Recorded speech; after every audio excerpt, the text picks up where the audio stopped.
यहाँ सबैलाई नमस्कार।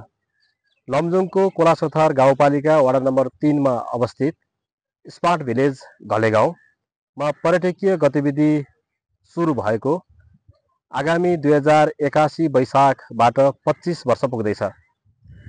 पर्यटकीय गतिविधि सुरु भएको रजत उत्सव घलेगाउँले मनाउँदैछ। यो घलेगाउँ अहिले सुखी घलेगाउँ बनिसकेको छ र घलेगाउँको यो अवस्थामा पुग्नका निम्ति हामी पक्कै पनि 25 वर्ष पछाडि फर्किएर हेर्नुपर्ने हुन्छ। आखिर घलेगाउँ अहिलेको अवस्थामा आइपुग्दा कसरी सुरुवात भयो त? आज त्यही विषयमा चर्चा परिचर्चा र घलेगाउँको विषयमा छलफल गर्नका निम्ति हामी जुटेका छौँ। यसमा घलेगाउँ बनाउने एउटा अभियन्ता प्रेम घले हामीसँग हुनुहुन्छ र पत्रकार महासङ्घका अध्यक्ष सन्देश पौडेल पनि हुनुहुन्छ। अब प्रेम घलेज्यू, अब हामी एकपटक फेरि घलेगाउँको विषयमा चर्चा गर्दैछौँ। हुन्छ। यो घलेगाउँ आज 25 वर्षसम्म आइपुग्दा यो पर्यटकीय गतिविधिहरू भइराख्दाखेरि यसको सुरुवात कसरी भयो, त्यहाँबाट फर्किएर हामीले चाहिँ यो छलफलको सुरुवात गरौँ न। यो सुरुवात कसरी भयो भने 2057 साल म गाविस अध्यक्ष थियो। त्यतिखेर चाहिँ घलेगाउँतिर अलिक बसाइसरै चर्को थियो, किनभने घलेगाउँ एउटा 2100 मिटरमा भएको कारणले त्यहाँ अरू खेतीपाती नभएको कारणले पनि मान्छेहरू, पैसावाला मान्छेहरू बसाइसरै सुरु हुन्थ्यो। गाउँबाट तल झर्ने, बजार झर्ने, बेसार झर्ने, पोखरा जाने, काठमाडौँ जाने, चितवन जाने कुराहरू सुरु हुन्थ्यो। बिस्तारै गाउँहरू खाली हुँदै थियो। त्यतिखेर पनि गाउँमा मान्छेहरू बस्ने अलिक कम मान्छेहरू बस्थ्यो। के गरिन्छ गाउँले, के गरिन्छ गाउँको विषयमा के गर्ने त? अब गाउँले केही न केही त बनाउनु पर्यो भनेर हामीले चाहिँ त्यतिखेर चाहिँ डाँडातिर चाहिँ यो बसेर घोत्लिन थाल्नु भयो। डाँडामा चाहिँ पर्यटकहरू जस्तै हामी त अहिले पर्यटक त त्यतिखेर त गोरालाई मात्रै पर्यटक हुन्थ्यो नि त। नेपालीहरू पर्यटक घुम्नेको पनि थिएन। गोराहरू टन्नै बस्थे अनि पाल टाँकेर बस्थे। अनि हामी त्यतिखेर म टिचर पनि थियो। हामी बेलुका भएर चाहिँ स्कुलको केटाहरू गएर नाचेपछि उनीहरूले स्कुललाई चन्दा दिने काम गर्दाखेरि कुराहरू गर्थ्यो।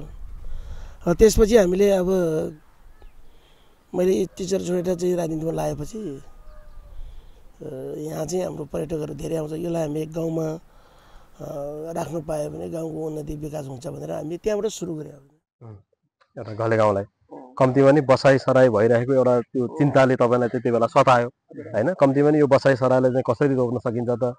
गाउँमा कम्तीमा नि पर्यटक ल्याउन सकियो भने, आउन सकियो भने हुन्छ भन्ने हिसाबले। हजुर, अब मैले यहीँ जोडिहालेँ। हजुर, जस्तै प्रेम दाई 25 वर्ष अगाडिको घलेगाउँ, त्यति बेलाका घलेगाउँको बासिन्दा र अहिलेको बासिन्दा, किनभने सामाजिक क्रान्ति आफैमा सजिलो छैन नि। यो कुनै कुरा समाजमा नयाँ कुरा गर्छु भनेर कोही एकजना दुईजना अगुवा निस्किँदै गर्दाखेरि पनि समाज, सिङ्गो समाज ठ्याक्कै त्यही झुकाप हुन्छ भन्ने छैन। त्यो 25 वर्ष अगाडिको सङ्घर्षलाई अलिकति व्याख्या गरौँ न दाइ, सम्झौँ न। 25 वर्ष अगाडि हेर्दा गाउँ धेरै गरिब थियो। गाउँमा गरिबले चाहिँ एकदम सताइरहन्थ्यो मान्छेहरू। त्यहाँको आय स्रोत भन्ने नै लाउरे थियो हाम्रो। अहिले त लाउरे हुनु छोड्यो त्यतिखेर। अनि पछि आएर अलिअलि अरबतिर नै जाने काम गर्यो मान्छेहरू। तर त्यतिखेर मैले चाहिँ यो 57 सालतिर पर्यटकको विकास गरौँ भन्दा हाम्रो मान्छेहरूले यो गाउँमा पनि कहीँ पर्यटक आउँछ, गाउँमा पनि कहीँ विकास हुन्छ भन्ने खालका चाहिँ अलिअलि आशा चाहिँ थियो मान्छेहरूको। धेरै मान्छे गरिबहरू बस्थे। त्यहाँ बस्ने मान्छेहरूले पनि पर्यटक त राम्रो होटलमा बस्छ, राम्रो ठाउँमा बस्छ, सहरमा बस्छ, गाउँमा हामीसँग सुविधा छैन, यस्तो गाउँमा कहाँ पर्यटक बस्छ भन्ने खालको त्यो गाउँलेहरूको त्यस्तो गाह्रो थियो। तर मेरो विचारमा चाहिँ के हो भने कुनै पनि आन्दोलन, कुनै पनि के भन्छ अरे अभियान पनि कस्तो रहेछ भने नथाकिकन निरन्तर रूपमा यो काम हुन्छ भनेर चाहिँ लागिरह्यो भने त्यसले सफलता लिन सक्छ जस्तो मलाई विश्वास लागेर नै यो 25 वर्षसम्म चाहिँ आइपुग्दाखेरि चाहिँ धेरै दुःखहरू, धेरै कष्टहरू, तर एउटा उखान चाहिँ हाम्रो चाहिँ दुःख चाहिँ बिर्सिन्छ, सुख चाहिँ बिर्सिँदैन भनेको कुरा मैले त्यो गरेको दुःखहरू नि बिर्सिएँ अहिले वास्तवमा मैले त्यतिखेर चाहिँ मैले के बनायो भने मेरो एउटा बुद्धिमा के आयो भने पहिले प्रचारको काम गर्नु पर्यो हामीले घलेगाउँ यस्तो छ त्यहाँ हिमालको काखमा घलेगाउँ छ त्यसलाई प्रचार गर्नु पर्यो भन्ने खालको चाहिँ सोच गरेको यो प्रचार चाहिँ पत्रकारहरूले मात्रै गर्छ अरूले गर्न सक्दैन भनेर मैले त्यतिखेर नि त्यहाँदेखि नै मैले पत्रकारहरूलाई गाउँमा लाने बस्ने गर्ने काम गरेको हुनाले पत्रकारहरूले चाहिँ गाउँ यस्तो छ गाउँको यस्तो विकास भन्दा त लेख्ने कारणले पनि बिस्तारै चाहिँ गाउँको विकास चाहिँ यहाँसम्म आयो जस्तो मलाई लाग्छ अहिले यो 25 वर्षसम्म आइपुग्दाखेरि घलेगाउँले त के पायो के बने त्यहाँ अहिले अब 25 वर्षमा आइपुग्दा घलेगाउँ त धनी भयो नि त गरिबहरू देख्थेन घलेगाउँमा किन गरिब देख्थेन भने मान्छेको सबैभन्दा आय स्रोत हो नि यहाँ नेपाल सरकारले प्रत्येक व्यक्तिको आय चाहिँ $1500 हो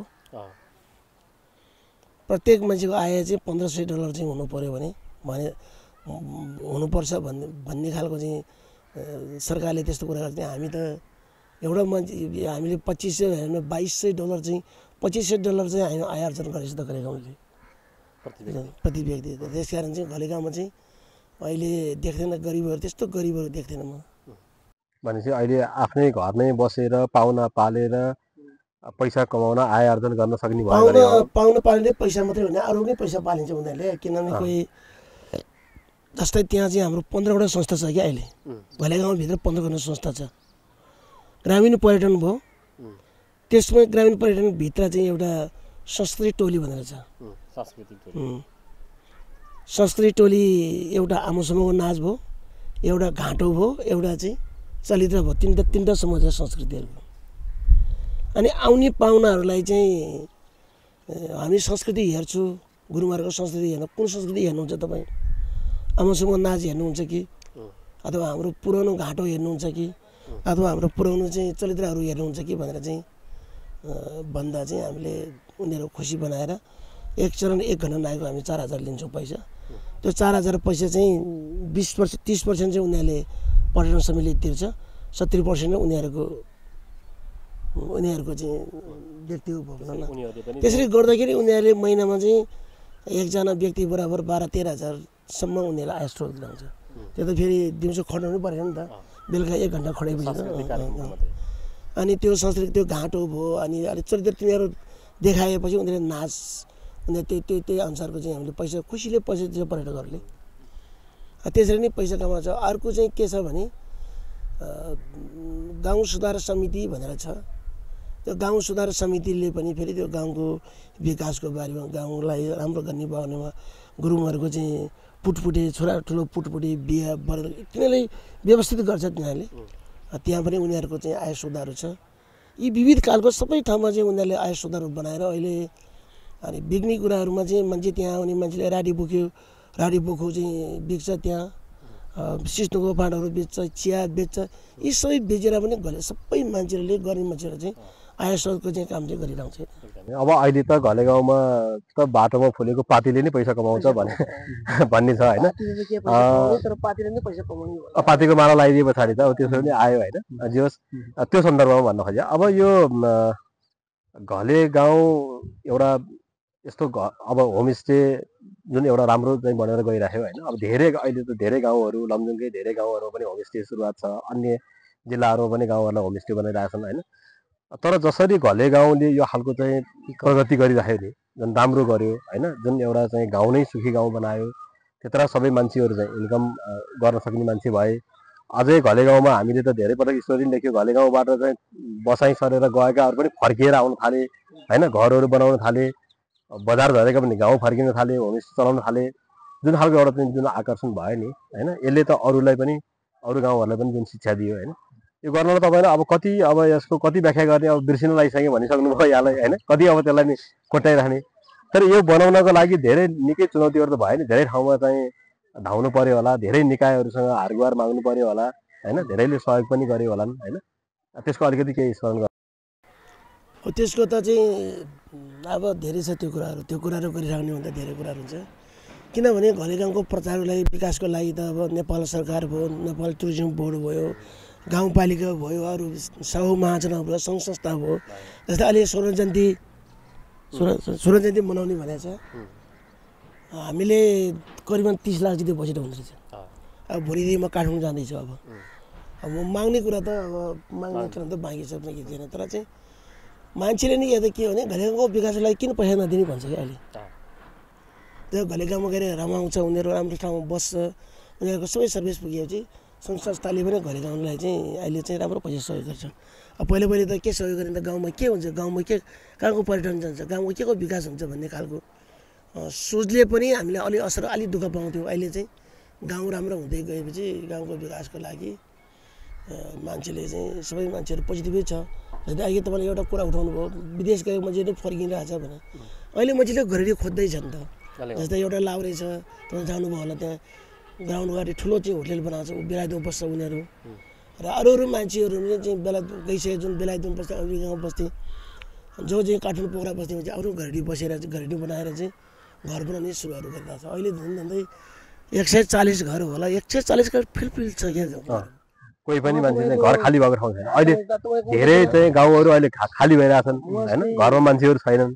अस्ति पस्काउँमा चाहिँ जाँदाखेरि चाहिँ पस्काङको एकजना चाहिँ साथी नानी चाहिँ फिल्मको हिरोइन जस्तै हो। त्यो मान्छे हङकङमा मसँग चाहिँ 62 सालमा भेट भयो। यहाँ तमु मसौ थियो, त्यहाँ नाच्न ल्याएको हामीले त्यो नानीलाई। उसले चाहिँ मसँग चाहिँ पस्का अस्ति चाहिँ त्यहाँ भेट्यो, घलेगाउँमा भेट्यो। उनी के अरे फिल्मको चाहिँ फिल्म के संवाद भनेर के कार्यक्रम थियो घलेगाउँमा, सिने संवाद। पस्काउँ त मान्छे नरहेछ मामा, सबै खतम भएको छ। सबै घर चाहिँ पुरानै कुरा, घरहरू चाहिँ कोही घरै देख्दैन, त्यहाँ मान्छे देख्दैन, के पर्यटन आउने, के मान्छे बस्ने भन्दैन। साँच्चै वास्तवमा भने पारीको मान्छेहरू भोजुङ र घलेगाउँ चाहिँ के मान्छेहरू छन्, अरू ठाउँमा मान्छे छैन, सब घर खाली छ। कोही मान्छे विदेश गए। अब यो त अब हाम्रो ग्रामीण भएको चित्र नै भनौँ न, धेरै गाउँहरू अब घरहरू खाली नै भइरहेका छन्। त्यस्तो अवस्था पनि घलेगाउँमा त्यत्रो धेरै 140-42 घर भनेर तपाईँको फुलफिल हुनु भनेको होइन, पुरै बस्नु भनेको त्यो एउटा उदाहरणीय नै हो, उदाहरणीय काम। जस्तो दाइ मैले यहाँ जोड्न लागेँ, जस्तै 25 वर्षको इतिहास छ घलेगाउँको अहिलेसम्मलाई होइन। तपाईँहरू त्यो जिरोबाट सुरुवात गरेर अहिले रजत जयन्ती मनाउँदै गर्दाखेरि विभिन्न कालखण्डमा विभिन्न इतिहास छन् घलेगाउँका। घलेगाउँ आफैमा एउटा नमुना गाउँ, सार्क नमुना गाउँ, नेपालकै उत्कृष्ट पर्यटकीय गन्तव्य, तपाईँहरूको स्मार्ट भिलेज भन्दै सुखी गाउँ हुँदै लिएर विभिन्न कालखण्डमा विभिन्न घोषणाहरू गर्नुभएको छ। यहाँ देशका प्रतिष्ठित होइन उच्च शीर्ष ठाउँ के अरे व्यक्तित्वहरू पनि आएर पनि घलेगाउँ भिजिट गर्नुभएको छ। यो विभिन्न कालखण्डमा गरिएका घोषणाहरू यो तपाईँहरूको पूर्व प्लान थियो अथवा यो समयले सिकाउँदै गएर तपाईँहरू यहाँसम्म पुग्नु भयो? समयले सिकायो भन्नुभयो। अब के हुँदो रहेछ भने एउटा उखान चाहिँ कामले काम सिकाउँछ भन्ने जस्तै यो वर्ष यो गर्यो भने त्यसले कति प्रभाव पार्यो, त्यसले कति पर्यटन तान्यो। जस्तै हामीले त्यहाँ एउटा स्मार्ट भिलेज आमन्त्रित गोल्ड कप भनेर राखेको छ। अहिले त्यो जुन खेलाडीहरू त्यहाँ खेल्यो त्यहाँको मान्छेहरू पर्यटक आउने सुरु गरे क्या त्यहाँ। जस्तै अहिले हाम्रो पर्यटक पहिले काठमाडौँ पोखराको थियो भने अहिले हाम्रो पर्यटक कहाँको छ, चितवन छ, बुटोलको छ, उहाँ सङ्घुवा सभाको छ, उहाँ पूर्वदेखि टाढा टाढाका मान्छेहरू चाहिँ आउन सुरु किन गऱ्यो भने घलेगाउँ राम्रो रहेछ, ठाउँ रहेछ भनेर उनीहरू आमा समूहहरू आउनु घुम्ने। किनभने त्यो एउटा कार्यक्रम गरेपछि मान्छेहरू के भन्छ 30 लाख खर्च हुन्छ घलेगाउँलाई, किन गऱ्यो होला, त्यसले के फाइदा हुन्छ भनेर भन्छ मान्छेले। त्यो 4-5 दिन गरेको कार्यक्रममा चाहिँ एउटा खेल्ने मान्छे आउँछ, एउटा हेर्ने मान्छेहरू आउँछ। त्यसले पनि त्यो घलेगाउँको चाहिँ टेवा लिएर अर्को वर्षदेखि त्यो चुको प्रचारले अर्को वर्षदेखि त्यहाँ चाहिँ मान्छे थप्ने कुरा छ। जस्तै उदाहरणको निम्ति चाहिँ गएको वर्ष चाहिँ हामीले उता के अरे हेटौँडको मान्छेहरू, हेटौँडको एउटा क्लब टिम खेल्न आयो। यो वर्ष धेरै मान्छेहरू हेटौँडकै मान्छे बढी पर्यटक आयो क्या त्यहाँ। त्यो चाहिँ हामीले रमाएर हाम्रो रमाइलो गर्ने कुरा होइन कि हामीले राष्ट्रिय स्तरको खेलाडीहरू लिएर राम्रो चाहिँ गेम फुटबल बनायो भने त्यहाँ धेरै राम्रो प्लेयरहरू आएर उनीको प्रचारले पनि घलेगाउँको विकासको लागि टेवा पुग्दो रहेछ भन्ने कुरा। जस्तै अहिले पहिले हाम्रो चाहिँ त्यहाँ चाहिँ के थियो भने कात्य आसोजदेखि चाहिँ माघसम्म मान्छे आउँथ्यो, त्यहाँदेखि मान्छे आउनु थिएन क्या। अहिले त सदाबार छ नि त मान्छे दिनमा 160 70 अहिले राति 200 जना थियो के सदाबार गर्ने कारण के रहेछ भने जति पनि मान्छेहरू घलेगाउँ पुग्यो अनि उनीहरूको प्रचारले फेरि एकचोटि घलेगाउँ जाउँ भन्ने कुरा अहिले तपाईँको वार्षिक सरदर कति पर्यटकहरू आइरहेको थियो 25 वर्षको अवधिमा हेर्ने हो भने के त्यस्तो छैन अनि यो त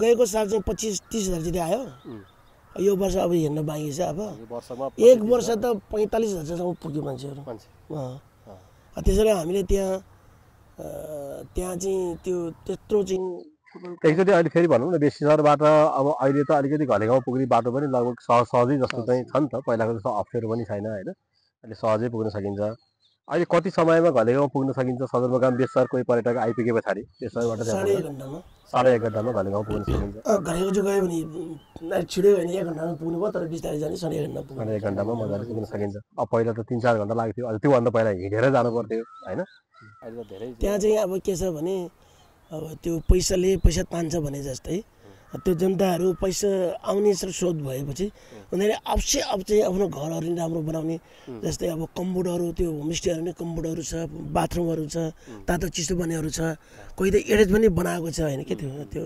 मान्छेहरू चाहिँ धनी मान्छेहरू चाहिँ त्यो होमस्टेमा बस्न रमाउँछ क्या उनीहरू ट्याक्कै त्यहीँ बस्यो त्यहीँ मजाले बस्यो त्यहीँ कुरा काट्यो त्यहीँ अब के खाने अनि त्यहीँ नजिकमा टोयलेट छ अनि त्यहाँ तातो पानी भएपछि मान्छे धनी मान्छेहरू पनि होटेल होइन होमस्टे खोज्दै गयो क्या जस्तो त अहिले त्यहाँ अब घलेगाउँ आफैमा फेमस केमा छ भन्दा होमस्टेको लागि फेमस छ यो प्राकृतिक सुन्दरतालाई एकछिन थाती राख्दै गर्दाखेरि तर त्यही ठाउँमा अहिले एकदमै व्यवस्थित होटेलहरू पनि बनेका छन् होटेलको सर्भिस मान्छेहरू गएर बस्दै गर्दाखेरि होटेलको सर्भिस र होमस्टेको सर्भिसमा खासै फरक छैन होला है मान्छे होटेलमा बस्दाखेरि फरक छ भने अब होटेलमा चाहिँ अब मेन त सबै एउटै हो होटेलमा बस्दाखेरि अहिले कोठाको महँगो पर्यो भने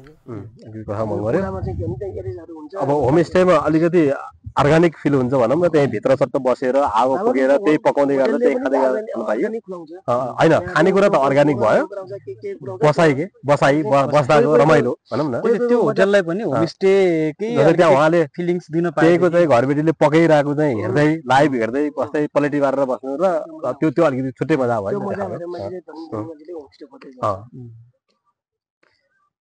ठिक छ यो एकदमै अब हामी यो 25 वर्षको अवधिमा पुग्दाखेरि यो यहाँसम्म आइपुग्यो सुखी गाउँसम्म बनाउन सकियो होइन अब यो 25 वर्षको रजत उत्सवलाई चाहिँ कसरी मनाउने र के कार्यक्रम गर्ने जस्तो योजनाहरू बनाउनु भएको छ यो योजना चाहिँ हाम्रो चाहिँ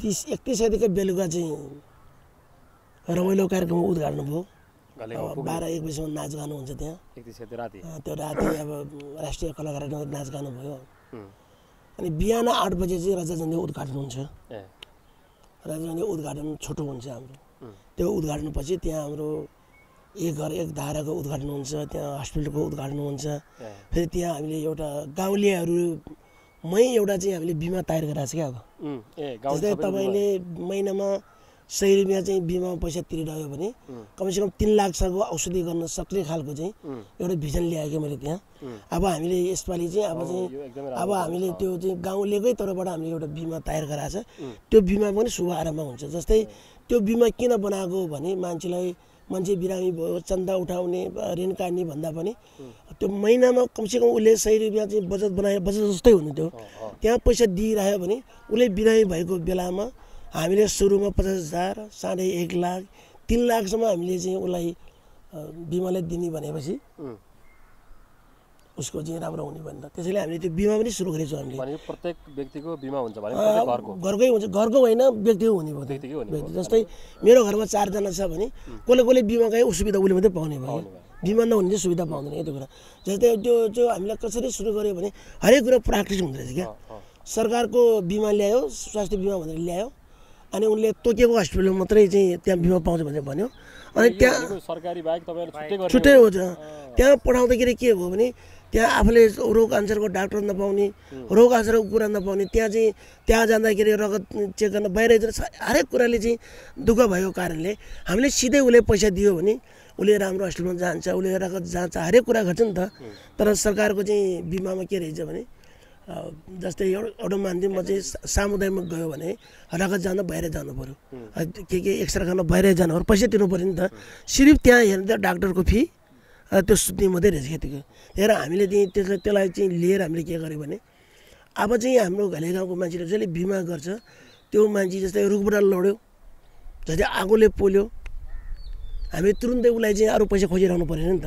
हामीले आफ्नै पैसा खोजेर उसलाई हस्पिटलमा पुऱ्याउँछ, हामीले उसलाई 3 लाखसम्म हामीले उद्धार गरिदिन्छौँ। अब घले गाउँमा आफ्नो त्यसको पनि हामी शुभारम्भ गर्छौँ। यसमा आफ्नो गाउँको चाहिँ नियमहरू, आफ्नो गाउँको विकासहरू, आफ्नो होइन आचार संहिताहरू भनौँ, अनि त्यसपछि सहयोग भयो, विकास भयो, सबै कुरा चाहिँ गाउँले आफै मिलेर चाहिँ जुन गरिरहनु भएको छ नि।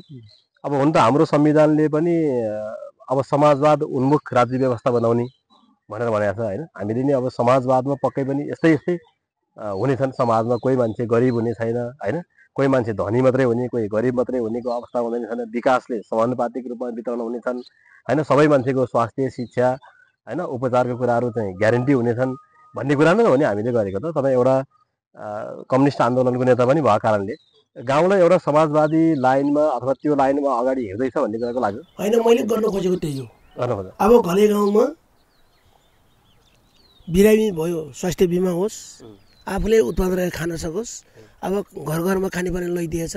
घर घरमा चाहिँ अब चाहिँ हस्पिटलहरू दुईवटा चाहिँ हेल्प छ, एउटा आयुर्वेदिकको छ, एउटा स्वास्थ्य चौकी छ। केसम्म जनताहरूलाई चाहिँ समाजवादको चाहिँ आधार तयार गर्ने घले गाउँबाट सुरु गरेर गाडी यातायात पुगेको छ, टेलिफोन छ, इन्टरनेट छ होइन। अब त्यस्तै भयो भने हामी गाउँपालिकाबाट के अरे चाहिँ त्यहीँबाट हामी गाडी किनेर सम्बन्धित ठाउँमा चाहिँ बिरामी भयो भने गाडीले पुर्याउँदिने। अब एम्बुलेन्स त हामी गर्दैन, एम्बुलेन्सको त अब ड्राइभर चाहियो।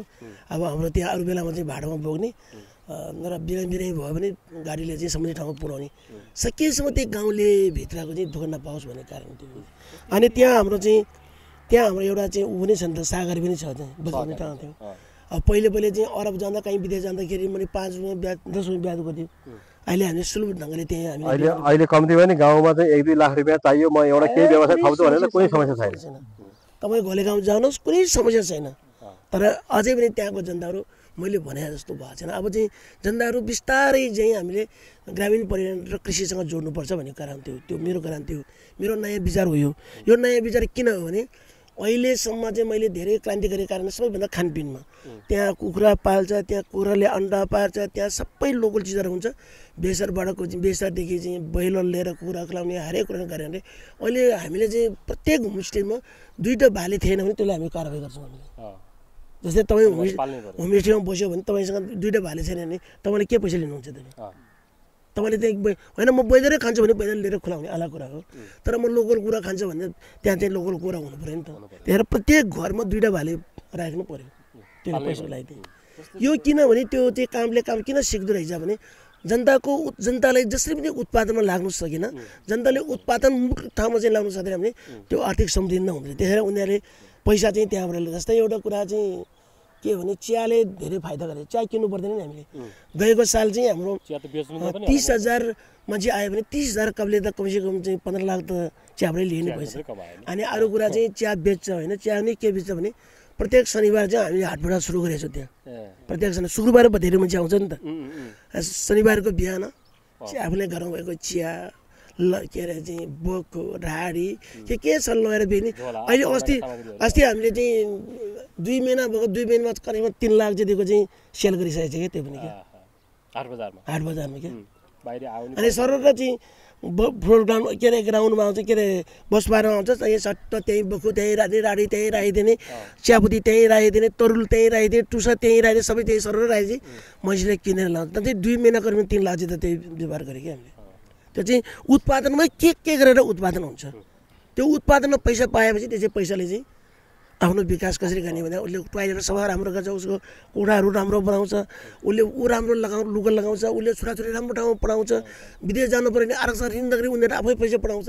त्यस कारण अहिले चाहिँ एउटा चाहिँ मुक्त चाहिँ घले गाउँले के भयो भने जुन मान्छे विदेश गयो 1 तोलाको 2 तोला भन्यो, 100को 5 रुपियाँ बिहान भयो, त्यहाँबाट चाहिँ मुक्त गराएँ क्या मैले। जस्तो कि दाइ मलाई थोरै जस्तै धेरै होमस्टेहरू छन् होइन, घले गाउँकोसँग तुलना गर्नु अब नगरौँ, अरूसँग तुलना गर्न मिल्दैन। तर कतिपय होमस्टेहरूमा अझै पनि बढी सक्रिय चाहिँ आमा दिदीबहिनीहरू महिलाहरू सक्रिय छन् कि होमस्टे धानेकै आमाहरूले हो भन्दा पनि खासै फरक नपर्ला। यति धेरै कुराहरू विकास निर्माणदेखि लिएर समृद्धिको कुरा देखेर समाज रूपान्तरणको कुरामा यति धेरै परिवर्तन आउँदै गर्दाखेरि युवा पुस्ता त धेरै ठाउँमा त युवाहरू त विदेश अथवा सहर केन्द्रित छ नि त। घलेगाउँको युवाहरूमा चाहिँ कतिपय स्थानीय समाज रूपान्तरणमा स्थानीय सहभागिता र त्यहीँ बसौँ युवाहरू घले गाउँ छोड्नु हुँदैन भन्ने खालको मानसिकता कस्तो छ? होइन, युवाहरू फर्किँदैछ, त्यहीँ काम गर्छ अहिले। त्यहाँ चाहिँ किन चाहिँ काम गर्छ भने अझै मैले भने जस्तो भएको छैन क्या। त्यहाँ मेरो चाहिँ अझै धेरै लामो छ। म 20 वर्ष बच्यो भने 20 वर्षसम्म चाहिँ घलेगाउँलाई यहाँसम्म त्यहाँसम्म कसरी लाने भनेर मेरो योजना छ क्या त्यो कुरा। त्यसैले मेरो भनाइ के हो भने तपाईँले भने जस्तै अहिले चाहिँ जति पनि बाबुआमाले गर्छ त्यो बाबुको कमाइले त छोरा कलेज पढ्छ, ऊ विदेश जान्छ, खान्छ, अघि त्यहाँ जाने मान्छे फर्केर त्यहीँ काम गरिरहेको छ नि। अहिले सबै युवाहरू छ त्यहाँ काम गर्ने मान्छेहरू। अनि हाम्रो चाहिँ के छ भने अब 400वटा होमस्टेमा लगभग चाहिँ कर तिरे हामी मात्रै होला, हामी कर तिरेका छौँ हामीले। त्यसैले हामी व्यवस्थित छौँ भनेको हाम्रो अफिस छ, कर्मचारी छ, हाम्रो कानुन छ, विधान छ, सरकारले हामी चाहिँ कर तिर्छौँ, तर सरकारले त्यसको मान्य मूल्य गरेको छैन। कसले कर तिर्छ भने कर तिर्ने मान्छेहरू त छुट्टै सुविधा पनि हुनुपर्ने हो नि त खास त। तर पैसा पाउने बेलामा चाहिँ मान्छे नेताहरू चाहिँ होडबाजी, कहाँ मैले पैसा पाल्दाखेरि मेरो चाहिँ भोट आउँछ भन्ने, अनि त्यो विकासको त्यो उसको कुरा होइन हुँदैन कि। तर त्यस कारण मेरो विचारमा तपाईँलाई कस्तो लाग्छ, कुनै पनि काम गर्दाखेरि त्यसको बाटो चाहियो, सिद्धान्त चाहियो, त्यसको विचार चाहियो, त्यो भोलि कहाँ पुग्ने, त्यो सही निर्णय त्यो गर्दाखेरि के चाहिन्छ मान्छे। जस्तै हामीले कानुन बनाएको छ, प्रत्येक वर्ष हामीले साधारण सभा गरेको छ, यो वर्षको काम के भयो, अरू वर्ष नयाँ काम के गर्ने भनेर हामीले साधारण सभाले पास गर्छ। यसपालिको कानुन के भयो, अरू पालि के हुन्छ, सबै कुरा गर्नुपर्ने नि त मान्छे। जस्तै अब हाम्रो चाहिँ के हुन्छ भने आफ्नै घरमा चाहिँ बिल उठाउनु पाउँदैन, बिल चाहिँ अफिसै उठाउनुपर्छ, आफू खुसी पाउनु लाउनु पाउँदैन। त्यो लगायो भने हामी के छ, जरिमाना हुन्छ हाम्रो। हामी 500 र 1000 रुपियाँ जरिमाना गर्छौँ,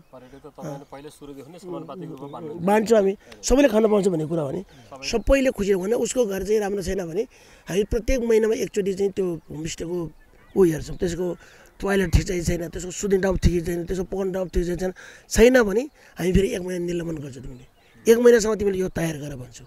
तयार गरेपछि त्यसको निलम्बन हामी फुगा गर्छौँ क्या त्यो कुरा। त्यसैले धेरै मान्छेले होमस्टे बनाएको छ, त्यसको कानुनहरू बनाएको छैन, नियमहरू बनाएको। जस्तै हाम्रो गाउँमा चाहिँ पर्यटक आयो भने ल हामी नाच हेर्छौँ, 8 बजी नाच सुरु हुन्छ हो कि होइन। बिहान सबै घरबाट चाहिँ फुलमाला लिएर हामीले कानुन बनाइदिन्छौँ हामीले।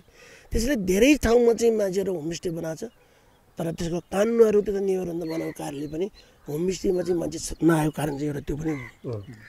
अब तपाईँ त एउटा घलेगाउँको नेतृत्व मात्रै नभइकन तपाईँको त्यो कोलासोथर गाउँपालिकाको अध्यक्ष पनि हुनुभयो नि त तपाईँ, होइन? अध्यक्ष पनि हुनुभयो। अब कोलासोथर गाउँपालिकामा अन्य गाउँहरू पनि तपाईँको होमस्टे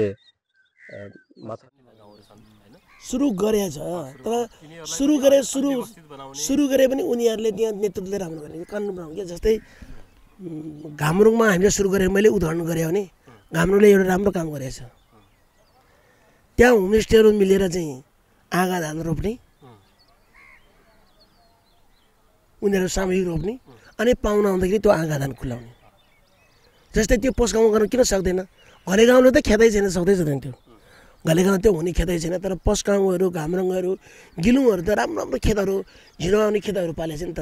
त्यो होमस्टेको सबै एकजना खटेर चाहिँ तिनीहरूले 1 हप्ता चाहिँ तिनीहरूले अर्गानिक त गऱ्यो भने धेरै राम्रो कुरा हुन्छ। मैले त्यही कुराहरू भन्दा चाहिँ त्यहाँ घामरुङमा सुरु गऱ्यो। अब पस्काउनै सुरु गर्न छ। अझै पस्काउँमा म चाहिँ पार्टीको काममा जाँदाखेरि होमस्टेको मान्छेहरू भेटेको थियो। अब तिमीहरू बर्खामा नबस, मान्छे पछि त्यो 2जना मान्छे जाने, धनी मान्छेहरू कहाँ छ खेत छ उनीहरूले अलिअलि दिने, र झिनो धान पस्काउँ गएपछि झिनो धान खानु पाउँछ भन्ने खालको बनाउनु पर्थ्यो मैले। हुन्छ सर, हामी त्यो सुरु गर्छौँ। त्यो घामरुङमा सुरु भयो। त्योसँग के भने कृषि पनि जोड्नु पऱ्यो, तरकारी आफ्नै बारीमा हुनु पऱ्यो, कुखुरा आफ्नै बारीमा हुनु पऱ्यो, खसीको मासु आफ्नै बारीमा हुनु पऱ्यो। यी सबै कुरा आफूले उत्पादन गऱ्यो भने जति पनि पाउनको पैसा चाहिँ आफूले पाउने कुरा हो। तर हाम्रो चाहिँ के भयो भने सबै तल दाल यहीँबाट लाने, मासु यहीँबाट लाने, सबै चामल यहीँबाट लाने, अनि आधा पैसा त यहाँ आइपुग्यो त। त्यसैले चाहिँ अब एउटा कुरा, अर्को कुरा चाहिँ के छ भने बाटो नै राम्रो हुँदैछ। बाटोको त अब तपाईँहरूले थाहा छ मैले के भन्छ भने, अब अर्को कुराहरूमा के छ भने जनतालाई उत्पादनमा जोड्ने भन्ने कुरा के हो भने तिम्रो घरमा चाहिँ कतिजना पाहुना राख्यो भने कमसेकम तिमीले वर्षभरिमा तिम्रो तरकारी कहाँ किन्छ त? त्यो तरको व्यवस्था कहाँ किन्छ? जस्तै एउटा उदाहरणको निम्ति हामीले अमेरिकाको चाहिँ के अरे त्यो हामीसँग पछि के संस्था थियो नाम इङ्ग्लिसबाट पिसकोरसँग हामीले यसपछि यो वर्ष पुरै वर्ष चाहिँ आमाहरूले इङ्ग्लिस पढायो होइन बोल्नु नजाने आमाहरूले त यस नो सबै कुराहरू उनले सिकिसक्यो अब हामीले के भनेछ भने हामी फेरि घले गाउँलाई चाहिँ घले गाउँले राम्रो फेरि हामी घले गाउँले पिसकोर फेरि भोलिन्टियर दिन्छु भनेछ अब भाषा होइन अब कृषि बनाउनु मान्छे घर घरमा चाहिँ बारीमा चाहिँ फलाउने सबै कुरा मैले त के भने चाहिँ त्यो टिमुरोहरू पनि बारीमा रोप भनेको छु टिमुरहरू के छ बारीमा रोप भनेको छ त्यसरी जनतालाई उत्पादनसँग नजोडेसम्म चाहिँ समाजवादको आधार तयार गर्दैन मेरो कुरा चाहिँ त्यो त्यही कम्युनिस्टहरूले घलेबाट सिकोस् भन्ने कुरा हो नेताहरूले सिक्नु भाषा मात्रै गर्ने भएन त सिक्नु पऱ्यो त्यहाँबाट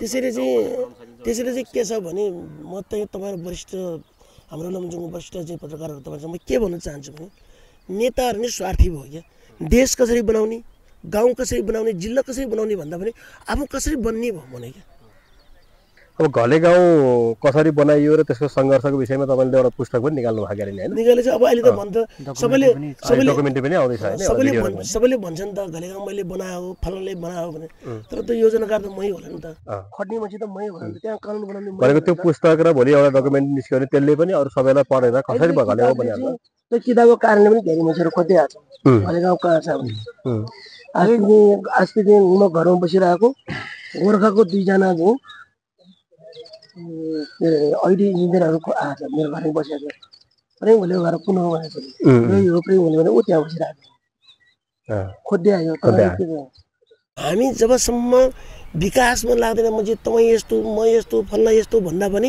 हामी विकास निर्माण भनेको सबभन्दा उत्पादन हो घले गाउँको मुला घले गाउँको आलु छुट्टै हुन्छ अब थोरै दाइ जोडिहाल्नु मैले जस्तै घले गाउँ आफैमा एउटा विश्वविद्यालय भयो क्या हरेक प्रकारको त्यहाँ मनोरञ्जनको लागि जाने पनि पर्यटक होइन अब केही कुरा सिक्नको लागि अध्ययन अवलोकनको लागि जाने पनि पर्यटक संस्कृति अध्ययन गर्नको लागि जाने पनि पर्यटक एउटा खेलकुदकै लागि जाने भए खेलकुदको लागि जाने पनि पर्यटक ग्रामीण एउटा अनुभवको लागि जाने पनि पर्यटकहरू भए तपाईँको अहिले त अब फिल्म सुटिङ समेत अब गीत भिडियो सुटिङहरू पनि चाहिँ घले गाउँमा हुने गरेको छ त्यो पनि अब त्यो पनि एउटा हाम्रो ऊ हो नि त भन्नु त्यो कुरा तर चाहिँ मान्छेले चाहिँ के भन्यो भने म चाहिँ कुन वेमा हिँडिरहेको छु मैले के गरिरहेको छु भने त्यो हाम्रो घले गाउँ जनताले चिनेको छैन त्यो पाउन त्यसै आयो भने चाहिँ त्यसै मैले गरेँ आउने मान्छे त त्यहाँ त जो पनि त्यो घले गाउँ मैले बनाएको त प्रेम घले मात्रै बनाएको भन्छ नि त मान्छे मैले यहीँनिर ठ्याक्कै जोड्न लागेको दाइ जस्तो अब प्राय गरेर अहिलेसम्म घले गाउँ र प्रेम घले करिब करिब प्राय परायवाची जस्तै लाग्छ अब घले गाउँ प्रेम घले त सधैँभरि नरहलान् होइन एउटा समय हुन्छ एउटा उमेर हुन्छ सङ्घर्ष गर्ने र बल खर्च गर्ने तर त्योभन्दा पछाडि पनि घले गाउँ त रहिरहनु पर्छ धेरै वर्षसम्म रहिरहनु पर्छ यही अझै योभन्दा अझ स्तरोन्नति भएर रहनुपर्छ त्यसको लागि नयाँ नेतृत्वको डेभलपमेन्टको कुरा हुन्छ अथवा त्यसलाई इनिसिएसन दिने हामीले चाहिँ प्रेम घले जत्तिकै मान्छे अझै पनि अर्को मान्छे देख्दैनौँ क्या के छ दाइ अब घले गाउँलाई त बचाइराख्नु पऱ्यो नि त्यसको तयारी घले गाउँ चाहिँ बच्छ होला नबच्ने कुरा त होइन तर तपाईँहरूले भनेको जस्तै मैले त्यो घले गाउँ जस्तो प्रेम घले जस्तो नेता बनाउने मैले धेरै कोसिस गरिरहेको छु यतिकै सङ्घर्ष गर्ने यतिकै जुटिराख्ने गाउँको बारेमा बोलिराख्ने गरिराख भोलि यो गाउँको भविष्य मैले भनेको छु जस्तै एउटा उदाहरणको निम्ति ब्लेम त लगाउँछ नि त मान्छेले मैले होमस्टे गरेर 20 वर्षपछि मैले होटेल बनायो तर कोही साथीले मसला बनाएन नि त अब घले गाउँ त्यो होमस्टे चल्छ अब सबै होटेलमा लान्छ अनि प्रेम घलेको सिद्धि राजनीति भन्ने मान्छे पनि छ नि त तर मैले त्यो त गाउँलेसँगै कानुन बनाएर कानुनसँगै गरेर मैले पोहोर त 1,50,000 मैले कर तिरेको थिएँ मै तिर्छु कर थिएँ मेरो नाफाको 2.5% चाहिँ पैसा चाहिँ मैले म कर तिर्छु त्यहाँ अरू पनि कर तिर्नु लगाएको छ हामी त्यहाँ त्यसैले म चाहिँ मेरो भनेकै म भन्ने कुरा चाहिँ पहिले मेरो विचारमा के लाग्छ भने गाउँको विकास गर्न हुने आफू चाहिँ बदलाउनु पऱ्यो आफू ठिक हुनु पऱ्यो आफूसँग स्वार्थ हुनु भएन आफूसँग घमन हुनु भएन सबै मिलेर सबै खानुपर्छ भन्ने खालको सिद्धान्त गर्नु पऱ्यो नि त मान्छेले त्यसैले म होमस्टेमा जाने मान्छेहरू यसपालि घले गाउँ जाउँ कसै के भन्छ भने यसपालि हामी 25औं वर्षमा चाहिँ घले गाउँ कहाँ पुग्यो त एकचोटि हेर्नु जानु त घले गाउँ हिजो कहाँ थियो हिजो कहाँ छ भने अब यो रजत वर्ष मनाउँदै गर्दाखेरि आफैमा रजत वर्ष एउटा उत्साह पनि भयो त अब सँगसँगै केही तयारी गरेर यो 25औं वर्षलाई चाहिँ यो वर्षभरि नै पर्यटकहरू आइरहने अथवा वर्षभरि नै एउटा चाम दिने खालको किसिम र कुनै एउटा घलेगाउँ भ्रमण वर्ष घलेगाउँ भ्रमण वर्ष भनेर केही त्यस्तो यो वर्षभरिको प्याकेजहरू केही सोचमा हुनुहुन्छ? होइन, हामीले यसपालि यो गरेन। हामी यसपालि रजत जयन्ती अर्को वर्ष चाहिँ हामी 1 वर्ष चाहिँ घलेगाउँ भ्रमण वर्ष भनेको त्यो भ्रमण वर्षभरि चाहिँ बेड चार्ज फ्री गरिदिने क्या। ल आऊ घलेगाउँ खाने मात्रै कुरा हो, बेड पैसा तिर्नु पर्दैन, कम्तीमा 2 महिना खाने पैसा मात्रै लिने। जस्तै अस्ति फिल्म संवादको चाहिँ थियो, तपाईँलाई के सहयोग गर्ने त तपाईँले बेड फ्री भयो। यसपालि हाम्रो स्वर्ण जयन्ती छ, बेड फ्री भएको थियो। तर उनीहरू 70 जना मान्छे त बस्यो, तर बेड पैसा नतिरे पनि कमसेकम 2 लाख त पैसा त उसले खाने पैसा तिर्यो नि त, त्यो त आम्दानी भएन त घलेगाउँको। तर सबै कोणबाट चाहिँ कहाँबाट कसरी हाम्रो मान्छे चाहिँ 2 रुपियाँ दिएर मैले 3 रुपियाँ कसरी लिने भन्ने मात्रै होइन कि मैले 2 रुपियाँ खर्च गरेँ भने 4 रुपियाँ कहाँबाट आउँछ, कसरी आउँछ, सजिलोले खुसीले कहाँबाट आउँछ भन्ने कुरा सोध्नु पर्यो। अब हामी अन्तिम चरणमा भनौँ न, अब आइयो, अब रजत उत्सव मनाइरहँदाखेरि अब यो हेर्ने सम्पूर्ण दर्शकहरूलाई पनि घलेगाउँ अब आउनलाई चाहिँ आग्रह पनि गर्नु पर्यो, सबैजना आउनु होला होइन। आउँदा अब चाहिँ एउटा मनोरम होइन दृश्यावलोकनसँगै अर्ग्यानिक खानेकुराहरू खान पाउनेसँगै होइन घलेगाउँमा घुम्न रमाउन चाहिँ पाइनेछ। कसरी आमन्त्रण गर्नु चाहिँ यहाँले? अब मैले सबैले आमन्त्रण गरेको छु। यसपालि त मन्त्री सञ्चार मन्त्री छ त अहिले। मैले बारम्बार भनिरहेको छु यो घलेगाउँ त्यो कुनामा छ भन्ने कुरा त पत्रकारले भनेको छ। त्यसबारे पत्रकारहरू सबै सञ्चारकर्मी, कलाकर्मी, साहित्यकार, कलाकार होइन, त्यस पछाडि राजनीतिज्ञ, होमस्टे सञ्चालकहरू सबैलाई अरू पाउन छुट्टै, तर चाहिँ पत्रकारहरूलाई चाहिँ लो फ्री बस। हस्, धन्यवाद। धन्यवाद।